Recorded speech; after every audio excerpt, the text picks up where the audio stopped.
was the party prince. He was photographed incessantly, falling out of one nightclub after another. Who rebelled against royalty. He decided he might leave the royal family. Haunted by his mother's death, it destabilized him and caused chaos for years. He struggled to find his way. Being royal for Harry was a burden and a curse. She's an American actress. I was like, okay, well, I really have to up my game. Unlike any royal bride before. Go back a few generations, and everything about Meghan Markle disqualifies her from marrying Harry. A modern royal couple who will change history. The Queen made an exception and broke from royal protocol. Redefine royalty. Do you see any scenario by which Harry and Meghan overshadow Kate and William? It was my first thought. And modernize the monarchy. The world's view of the British monarchy is probably going to be determined more by Harry and Meghan than by William and Kate, certainly by Charles and Camilla. That's a very unusual situation. Tonight, a CNN special report. A royal match, Harry and Meghan. I'd never even heard about her until this friend said Meghan Markle. I was like, right, okay, give me a bit of background. It is July 2016 in London when Britain's most eligible bachelor, Prince Harry, is set up on a blind date. It was definitely a setup. It was a blind date. I was beautifully surprised when I walked into that room and saw her, and there she was sitting there. I was like, okay, well, I really have to up my game. Harry ups his game, and they begin a whirlwind romance. Just weeks later, they're vacationing together in Botswana, Africa. We camped out with each other under the stars. She came and joined me for 5 days out there, which was absolutely fantastic. In the months that follow, they date long distance, meeting up in London and Toronto, where Meghan, an actress, is filming her TV show Suits.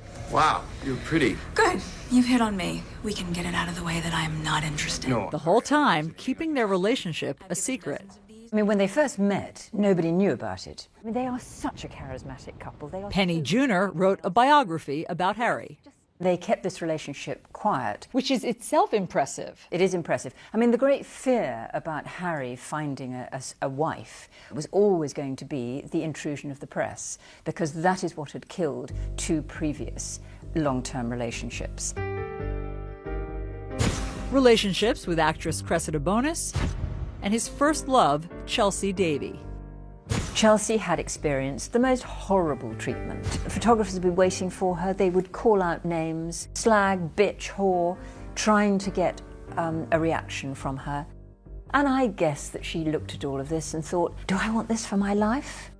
And I interviewed Harry just before he met Meghan, the month before, and we talked about, his private life at the time. Harry tells Roya Nika, the royal correspondent for Britain's Sunday Times, about a, quote, massive paranoia he feels in finding a girlfriend. I think Harry's great fear was that unless he had enough time to get to know someone, if that relationship prematurely became public, they would be absolutely swamped with media interest, and that would change the dynamic of his relationship. And what happened to his mother is never far from his mind.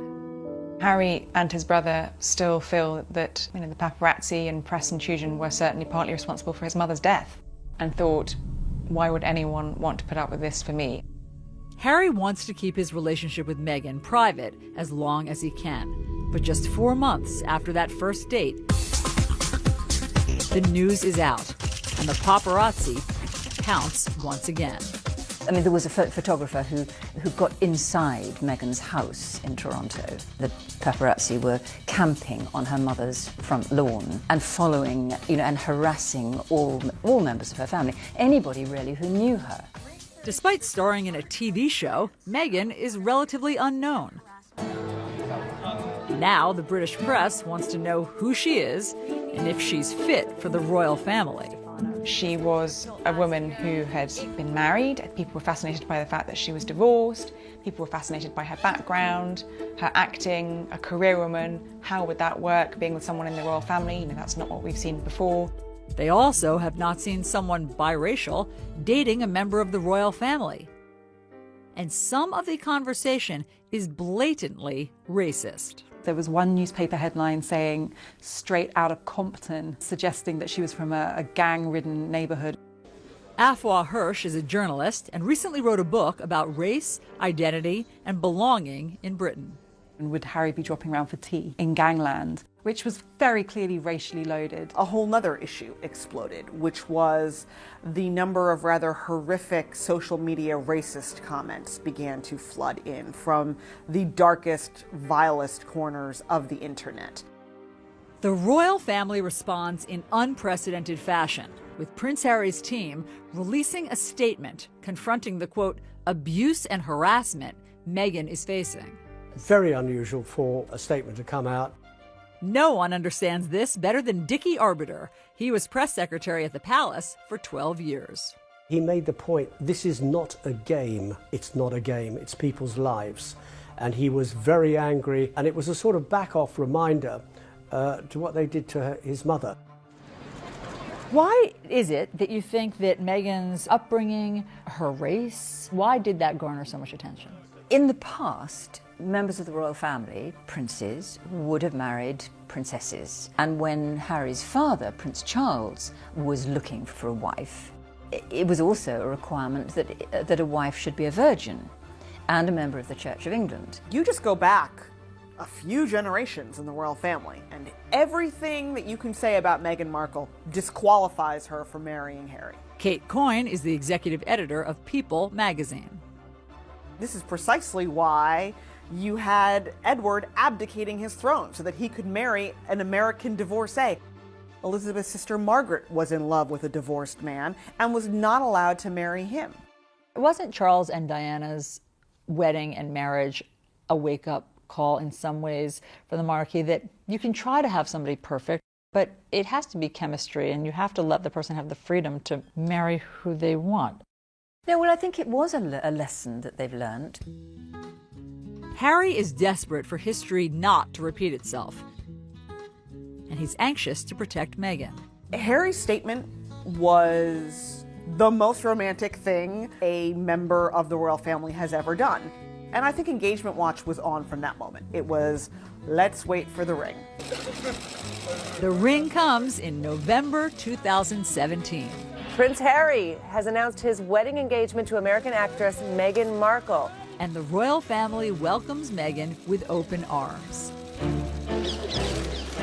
The Queen made an exception and broke from royal protocol and invited Meghan to spend Christmas with the royal family and the Queen at Sandringham. That was the first time a royal fiancé has ever done that before actually marrying into the royal family. A powerful sign the monarchy and the Queen are modernizing and changing. The royal family now is trying to at least be much more reflective of society, and the Queen, first and foremost, wants her grandson to be happy. And that happiness is something Harry has been searching for most of his life. When we come back, the moment that changes everything. He didn't really deal with what life without her meant. It destabilized him and caused chaos for years.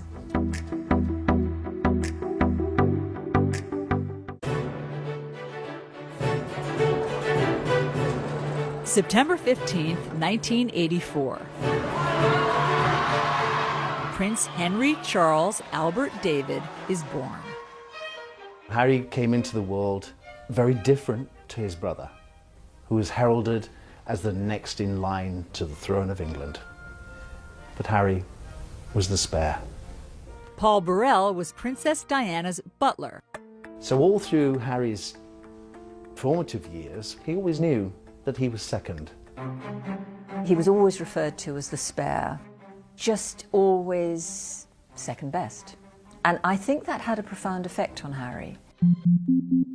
His childhood is also impacted by his parents' marital troubles. Harry grew up in a very tricky household. The prince and princess were never happy together, in a marriage that had failed before it even began. And I remember the times when Diana was shut away and quiet or crying, and the boys would write little messages, "Please don't cry, Mummy. and they would put it under the door. When Charles and Diana divorce, it hits Harry hard. Then, 1 year later, his mother is killed. Harry is just 12 years old. This incredibly loving figure who had given him so much warmth and comfort in what was a very difficult childhood and extraordinary upbringing was suddenly gone. I remember Harry coming back to Kensington Palace shortly after the funeral, and he ran down the corridor and flung himself into my arms and cried. And his tears wet my shirt through. He was devastated. Got the phone and... Harry later admits to ITV he has deep regrets about his final phone call with his mother. I can't really necessarily remember what I said, but all I do remember is probably, regretting for the rest of my life how short the phone call was. And if I'd known that that was the last time I was going to speak to my mother, the things I would have said to her. Looking back on it now, it's incredibly hard. I have to sort of deal with that for the rest of my life. Guilt and grief he never expresses at the time. I think it was a classic case of don't let yourself think about your mum and the grief and the hurt that comes with it, because it's never going to bring her back, and it's only going to make you more sad. People deal with grief in different ways, and my way of dealing with it was by just basically shutting it out, locking it out. Prince Harry arrives here at Eton, the prestigious boys' boarding school, the year after his mother's death. And though he moves into the same house as his older brother William, Harry reportedly struggles academically and is miserable. Diana always said that she never wanted Harry to go to Eton because he would be compared to his brother's success. And she thought this would be the undoing of Harry's confidence. Prince Harry said that he decided that he was going to be a bad boy. Journalist Angela Levin interviewed Harry last year at Kensington Palace. So that the reason he didn't do well there was partly his fault. It was deliberate. In 2002, headlines emerge of Harry's drinking and marijuana use. For the first time, Harry is facing the public pressure that comes with his famous family. Did it seem to Brits that it was more than just typical teenage antics? Teenagers do drink too much. They do behave badly, it's all part of the growing up process. But I personally was worried that there was something deeper. There was a touch of self-medication going on. After graduating from Eton, Harry escapes to Africa during his gap year for humanitarian work. It was an escape from this heavy-duty world of royalty, always being watched, always being photographed. He could be very ordinary. He spends 2 months in Lesotho with children in need and others whose parents died from AIDS. He could see that there were holes there in their lives, and I think absolutely he saw in them something that he felt was missing in his life: care, love and attention, the loss of his mother. Harry not only falls in love with the children and the country, he begins a serious romance with a wealthy girl from southern Africa, Chelsea Davy. She's very free-spirited, not someone who felt bound by royal protocol or tradition, and also shared his love of Africa, and the two of them travelled extensively throughout Africa together. Chelsea remains a constant in Harry's life for years to come. She also came into his life at a time when he was missing that female figure to support him, and I think Chelsea did that and understood him, and she could understand that he'd been through a very difficult time and was still going through a very hard time. A very hard time that Harry struggles to overcome. When we come back... Prince Harry got so low that he decided at one point that he might leave the royal family. And then Meghan Markle's struggle with her biracial identity. She has heard the names her mother has been called, and she's well aware that that is happening for one reason only, and it's the color of her mom's skin.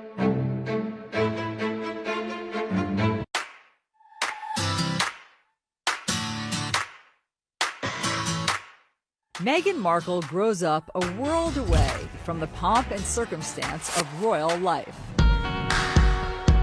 You hear that someone grew up in Los Angeles and you think about swimming pools and palm trees and Beverly Hills, and Meghan Markle's childhood in LA was not that. Born in 1981, she is the only child of Doria Ragland and Thomas Markle.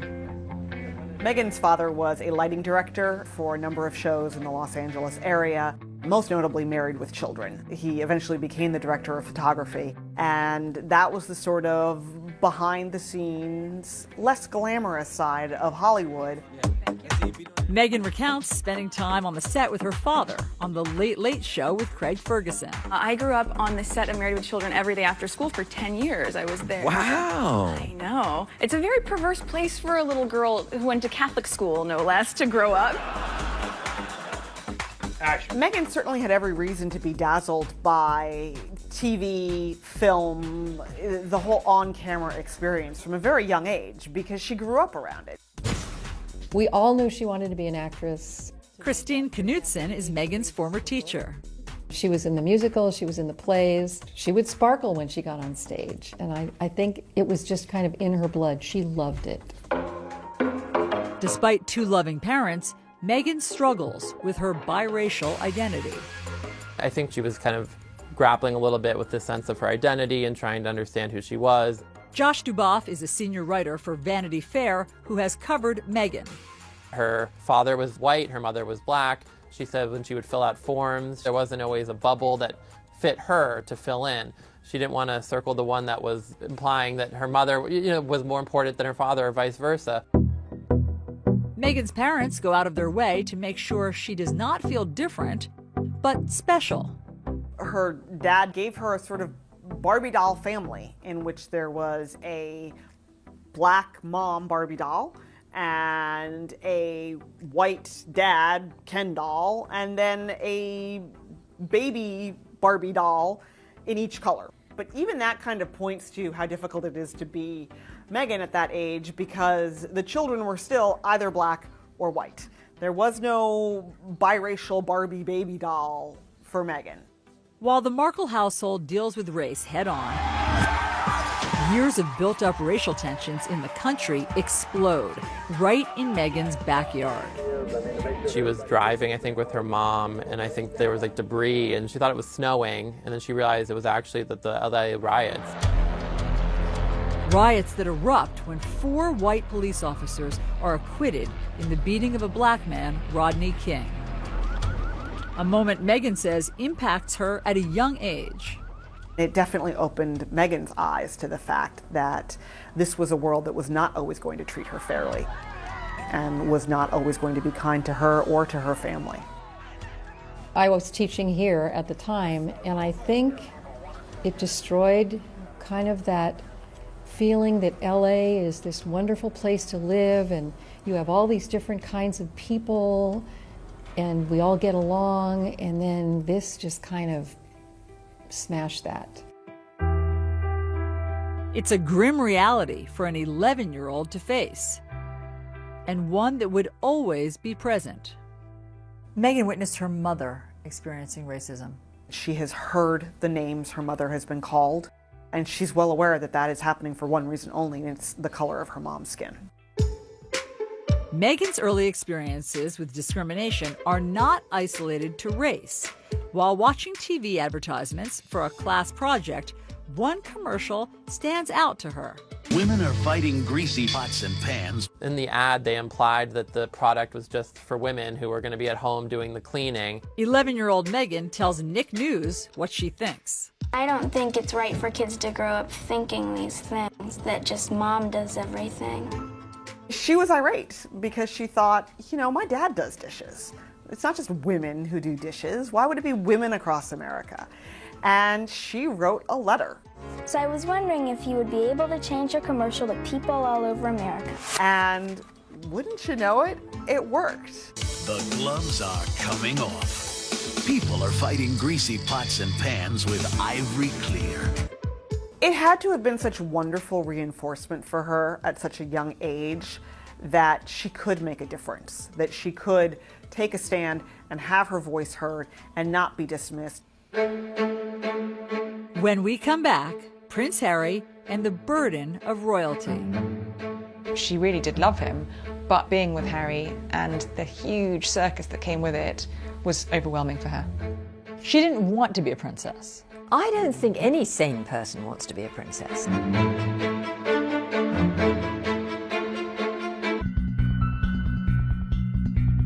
Outrage around the world after Britain's Prince Harry shows up at a costume party dressed as a Nazi. That's right, a Nazi. And that just seems like a moment of extremely bad judgment. It was a moment of complete and utter thoughtlessness. You know, he was young, he was very troubled, and he was drinking far too much. And he was a bit of a loose cannon. At just 20 years old, Harry is earning a reputation as reckless and self-destructive. He was photographed incessantly after he left school during a sort of gap year, falling out of one nightclub after another.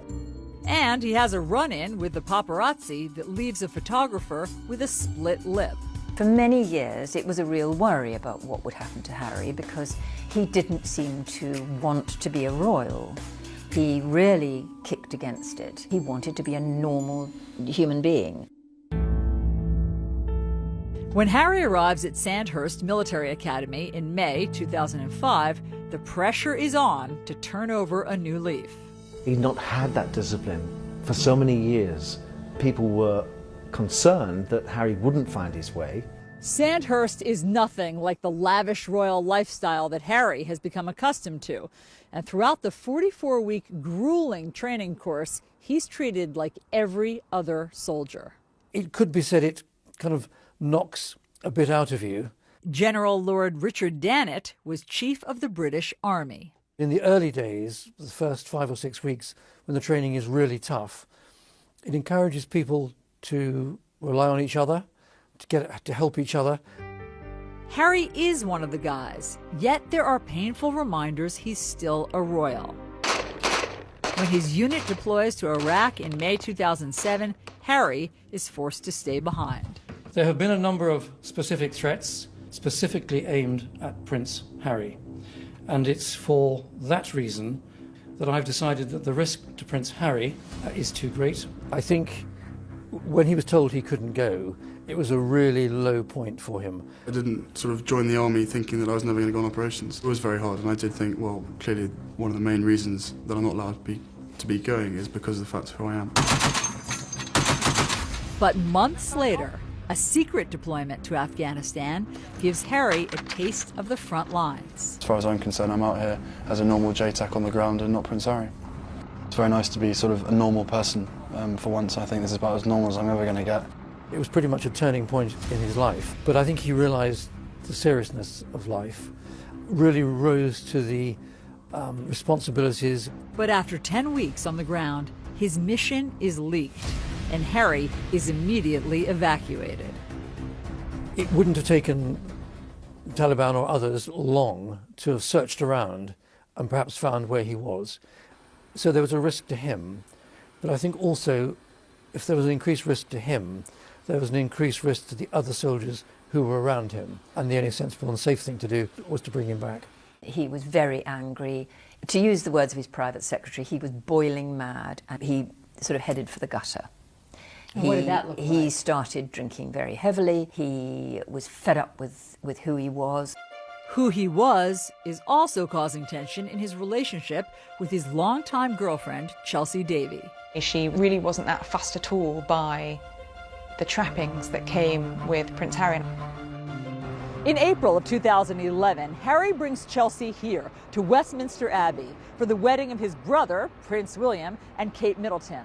There are 1 million people lining these streets, and millions more watching on TV around the world. It's an intense spotlight that Chelsea struggles to cope with.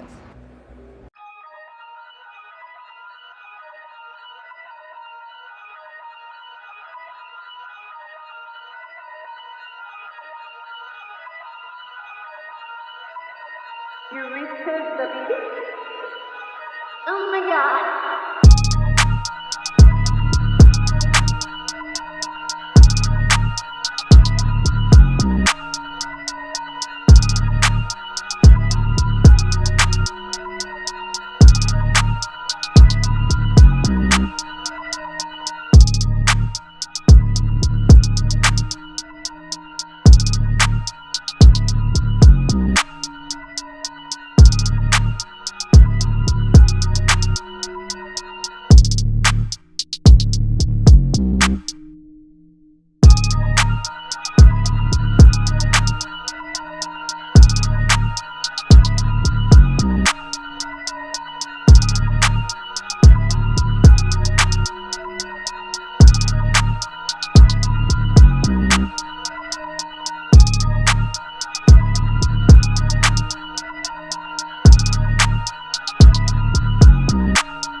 And actually she was very determined that that would not be her life, and she wanted a career of her own, and ultimately I think that was one of the things that ended their relationship. She didn't want to live inside the goldfish bowl. Harry does not either, and he is determined to return to the battlefield. When he came to see me, he sort of sat rather slumped in a chair and said, "The trouble is, I can't be like a normal young man." But that time in Afghanistan had given him 10 weeks to be a normal young man, and he desperately wanted to replicate that again. And he accepted, and his private secretary accepted, that probably the only way he could go back was within the anonymity of being inside a helicopter, and he'd therefore need to learn to fly a helicopter. After 2 years of training, Harry not only becomes an Apache pilot, he is the top gun on his weapons course. He got it on his own. It wasn't because he was a prince. He actually had to fight really hard for it. He was one of the very top Apache attack helicopter pilots. Harry returns to Afghanistan in September 2012. He did exceptionally well. Brigadier Neil Sexton was Harry's commander on the ground. You go out there with the anticipation of having to use the Apache's weapon systems and to bring them to bear without any collateral damage, and also to conduct yourself in a way that's safe in the most demanding of environments. I actually believe that his success on those Apache aircraft was the making of Harry. I think Harry, who had spent all his life being second best to his brother, being the spare, suddenly found something that he could do, and could do better than anybody else. And that gave him confidence that he had never ever had before. And it changed him, I think. When Harry leaves the army after 10 years of service, his future is uncertain. I don't think there are any career options for a royal prince. It's easy for William. He's heading towards the throne.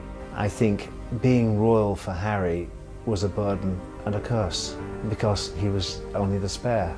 What was his job? What was his way forward? As Harry finds his way, another romance is on the rocks. This time with his girlfriend of 2 years, Cressida Bonus. She really did love him, but I think the situation of being with Harry and the huge circus that came with it was overwhelming for her. I think Cressida took one look at what life with Harry would have involved and just turned her back on it. You know, she didn't want to be a princess. I don't think any sane person wants to be a princess. Who would want to be a royal princess? It's a burden. When we come back, Harry opens up about his royal role. He's living this life that he's been born into. It's not his choice. He decided he might leave the royal family. And then Meghan Markle's big break. She got lucky. She undoubtedly handed in a great audition, a great screen test, and she hit the jackpot.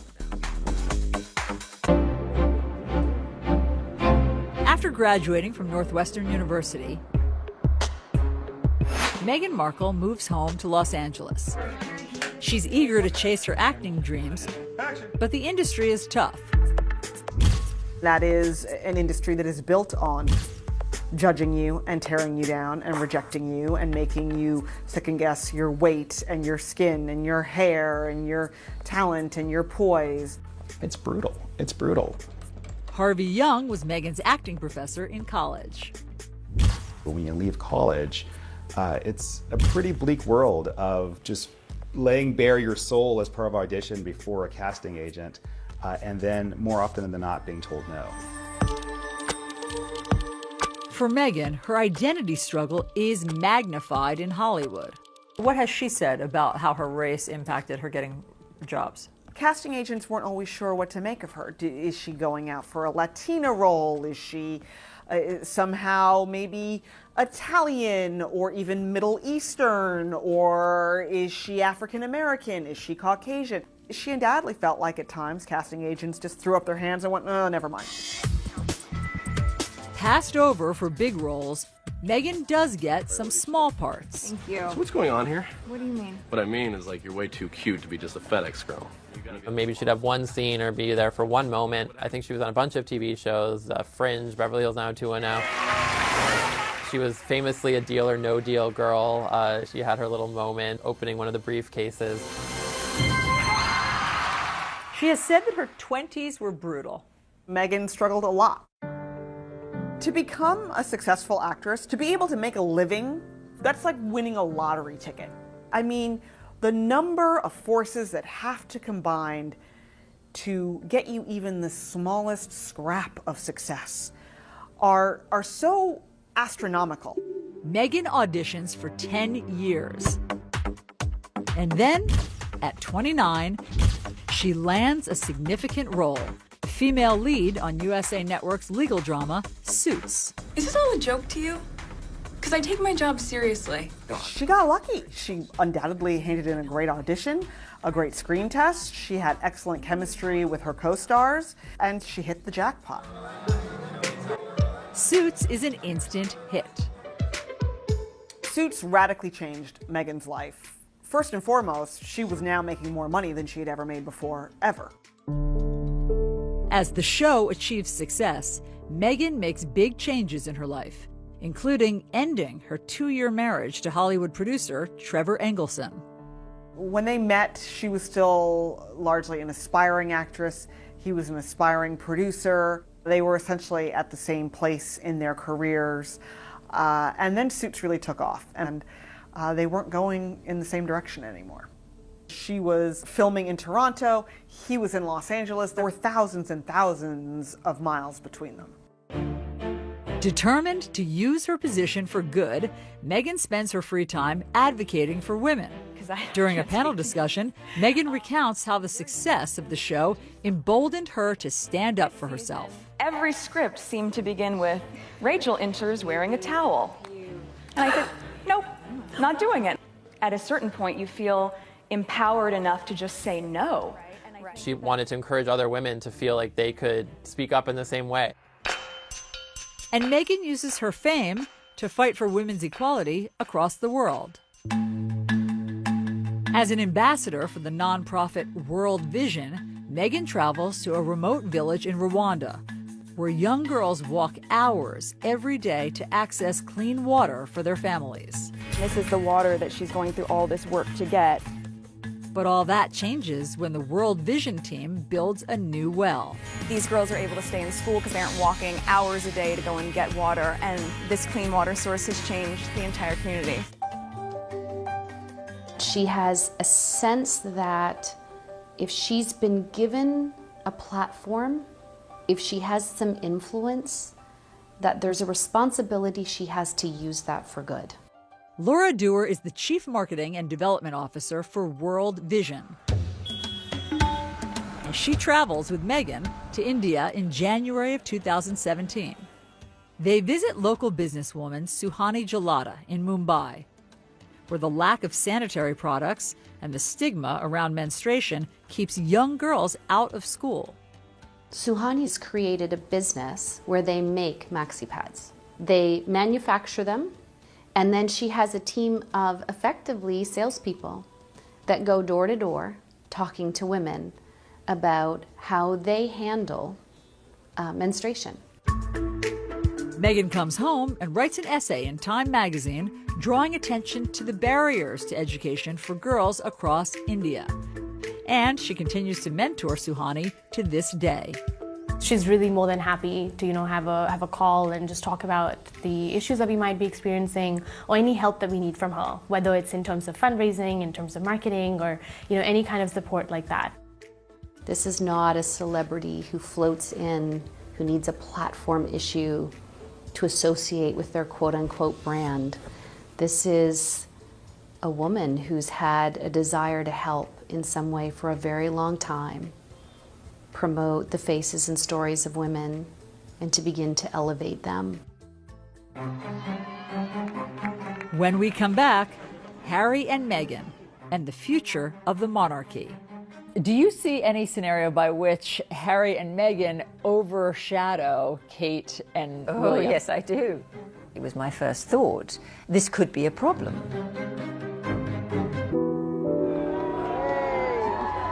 Summer 2017. It's been 20 years since Princess Diana's death, and Prince Harry is speaking about it for the first time in a documentary for the BBC.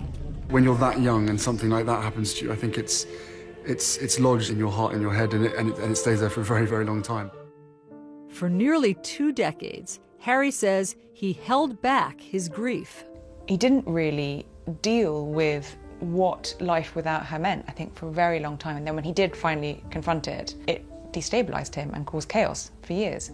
I spent a long time in my life with my head buried in the sand, thinking, I don't want to be Prince Harry, I don't want this responsibility, I don't want this role.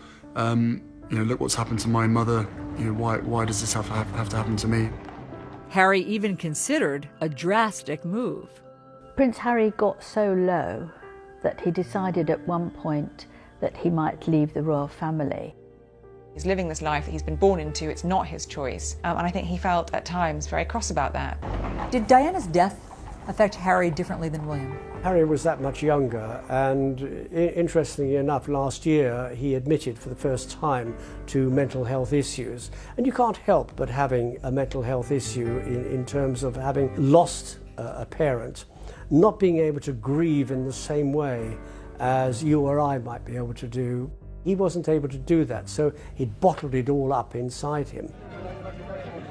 Now, Harry is letting it all out, sharing his struggle as part of his Heads Together campaign with Prince William and Kate to end the stigma around mental health. I never really talked about losing a mum at such a young age. I always thought to myself, what's the point in bringing up the past? It ain't going to change it. It ain't going to bring her back. And when you start thinking like that, it can be really damaging. And Harry ultimately chooses a future he hopes would make his mother proud. I felt an overwhelming connection to many of the children I met. Something he shared with the BBC. Now, all I want to do is try and, fill the holes that my mother has left, and that's what it's about for us, is trying to make a difference, and in making a difference, making her proud. He spends much of his time working on the charity he created for the children he met in Lesotho, Africa. You look at Harry's work with HIV and AIDS, that was something that his mother, as Harry said, smashed through the stigma of that when she was alive. And he's focused on the Invictus Games, an Olympic-style competition he started to give wounded veterans a chance to be defined by more than their injuries. It's life-changing. It really is life-changing for them.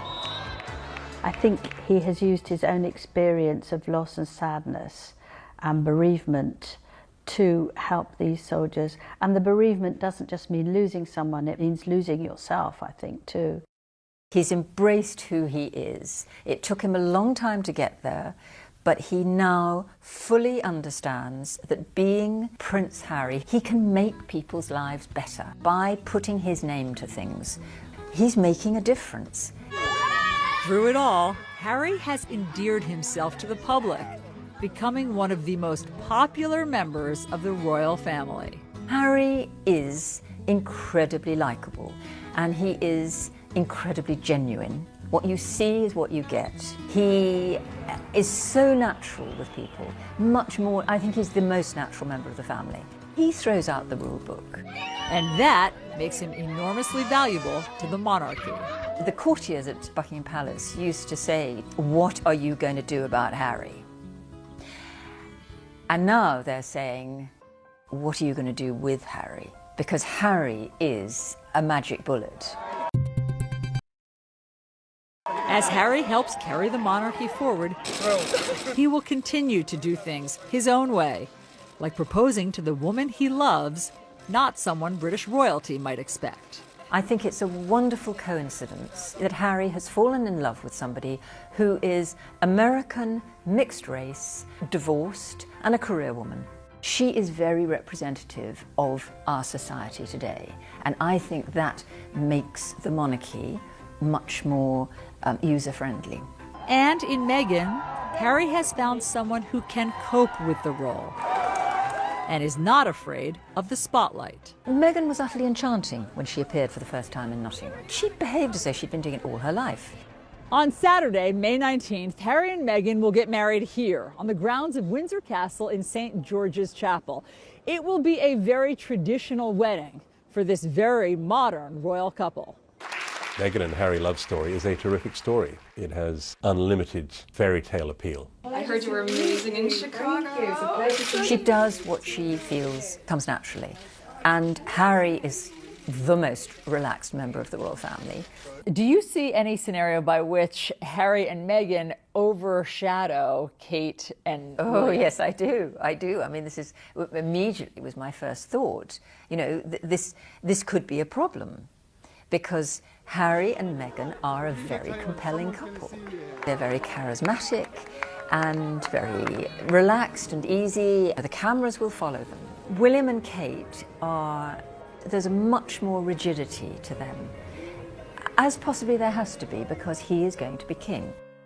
To some who have known the family well, Harry and Meghan will play a critical role in the monarchy's future. The world's view of the British monarchy is probably going to be determined more by Harry and Meghan than by William and Kate, certainly by Charles and Camilla.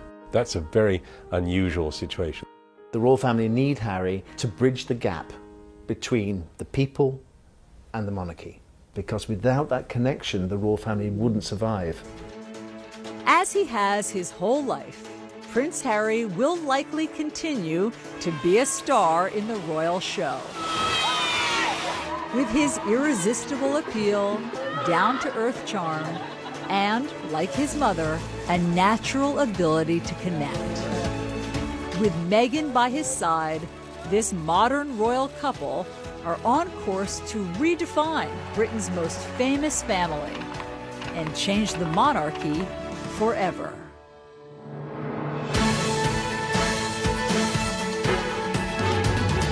Around her acting, a career woman, how would that work, being with someone in the royal family? You know, that's not what we've seen before. They also have not seen someone biracial dating a member of the royal family. And some of the conversation is blatantly racist. There was one newspaper headline saying, straight out of Compton, suggesting that she was from a gang-ridden neighborhood. Afua Hirsch is a journalist and recently wrote a book about race, identity, and belonging in Britain. And would Harry be dropping around for tea in gangland, which was very clearly racially loaded. A whole nother issue exploded, which was the number of rather horrific social media racist comments began to flood in from the darkest, vilest corners of the internet. The royal family responds in unprecedented fashion, with Prince Harry's team releasing a statement confronting the, quote, abuse and harassment Meghan is